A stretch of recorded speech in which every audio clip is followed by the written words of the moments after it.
नमस्कार। आज बात करते हैं आर्टिफिशियल जनरल इंटेलिजेंस यानी एजीआई की, और वो भी माइक्रोसॉफ्ट के सीईओ सत्य नडेला के नजरिए से। देखिए, एजीआई एक ऐसा टॉपिक है ना जहां बहुत सारा हाइप है, बहुत एक्साइटमेंट है, लेकिन हकीकत क्या है ये अक्सर कहीं खो जाता है। तो चलिए समझने की कोशिश करते हैं कि सत्य नडेला इस पूरे मामले को कैसे देखते हैं। तो सबसे बड़ा सवाल जो हर किसी के दिमाग में है, क्या एजीआई सच में अगली इंडस्ट्रियल रेवोल्यूशन है? क्या हम इतिहास के एक ऐसे मोड़ पर खड़े हैं? यहीं से, इसी बड़े आइडिया से एजीआई को लेकर सारा एक्साइटमेंट शुरू होता है। और मजे की बात यह है कि सत्य नडेला इस एक्साइटमेंट को सिरे से खारिज नहीं करते, बल्कि वो खुद कहते हैं, वो भी ये महसूस करते हैं कि हाँ, शायद इंडस्ट्रियल रेवोल्यूशन के बाद ये सबसे बड़ी चीज होने वाली है। तो वो भी इसी पॉइंट से अपनी बात शुरू करते हैं। वो इस पोटेंशियल को मानते हैं।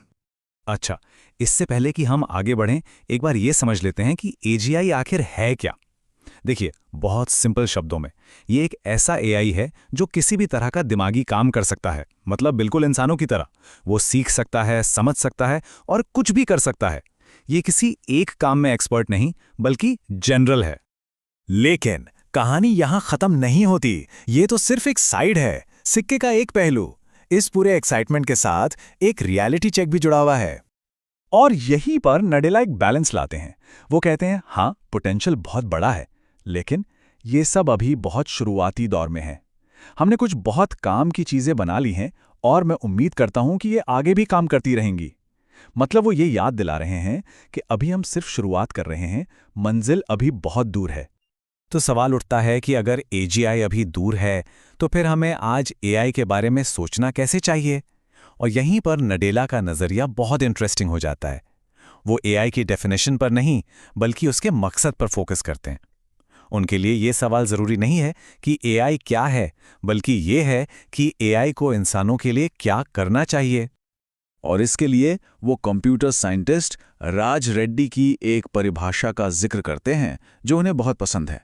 राज रेड्डी ने कहा था कि एआई को दो चीजें होनी चाहिए, या तो एक गार्जियन एंजल या फिर एक कॉग्निटिव एम्पलीफायर। नडेला कहते हैं, मुझे ये आइडिया बहुत पसंद है। तो पहला है गार्जियन एंजल। इसका मतलब क्या है?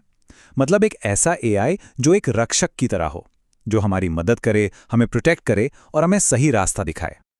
और दूसरा, कॉग्निटिव एम्पलीफायर। ये एक ऐसा टूल है जो हमारी सोचने की शक्ति को, हमारी दिमागी काबिलियत को बढ़ा दे, एम्पलीफाई कर दे।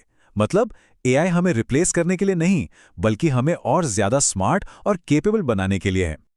अब नडेला का ये जो ह्यूमन सेंट्रिक नजरिया है ना, ये हमें एक और बड़े मिथक तक ले जाता है। हम सब ने साइंस फिक्शन फिल्मों में देखा है ना, कि एक सुपर एआई होगा जो पूरी दुनिया को कंट्रोल करेगा। नडेला कहते हैं कि ये सिर्फ एक मिथक है, हकीकत नहीं। तो क्या वाकई ऐसा होगा? क्या भविष्य में कोई एक ही पावरफुल एआई मॉडल होगा जो सब कुछ चलाएगा? ये एक ऐसा सवाल है जो अटकलें भी पैदा करता है और थोड़ा डर भी। नडेला इस बात की गंभीरता को समझते हैं। वो कहते हैं कि अगर सच में ऐसा हो गया कि दुनिया में सिर्फ एक ही डोमिनेंट मॉडल है, तो फिर हाँ, ये गेम सेट मैच वाली बात हो जाएगी। मतलब फिर तो बाकी सब कुछ बंद ही समझो, खेल ही खत्म। लेकिन, और ये एक बहुत बड़ा लेकिन है, नडेला का मानना है कि असलियत में ऐसा बिल्कुल नहीं हो रहा है। जो जमीनी हकीकत है वो इस साइफाई कहानी से बिल्कुल अलग है। तो सवाल है, क्यों नहीं होगा ऐसा? वजह बहुत प्रैक्टिकल है। नडेला समझाते हैं कि दुनिया बहुत बड़ी और कॉम्प्लेक्स है। अलग अलग डोमेन की अपनी सीमाएं हैं, अलग अलग देशों की अलग अलग सेगमेंट्स की अपनी ज़रूरतें हैं।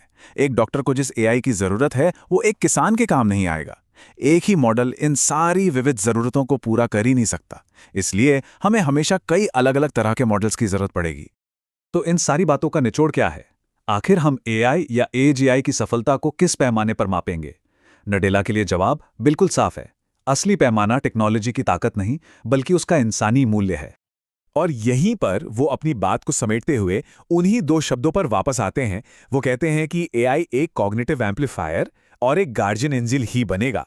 और अगर हम इसे इस नज़र से देखें तो ये सिर्फ एक टूल है, एक औजार है। चाहे ये कितना भी पावरफुल क्यों ना हो जाए, आखिर में इसका काम इंसानों की मदद करना और उनकी काबिलियत को बढ़ाना ही है।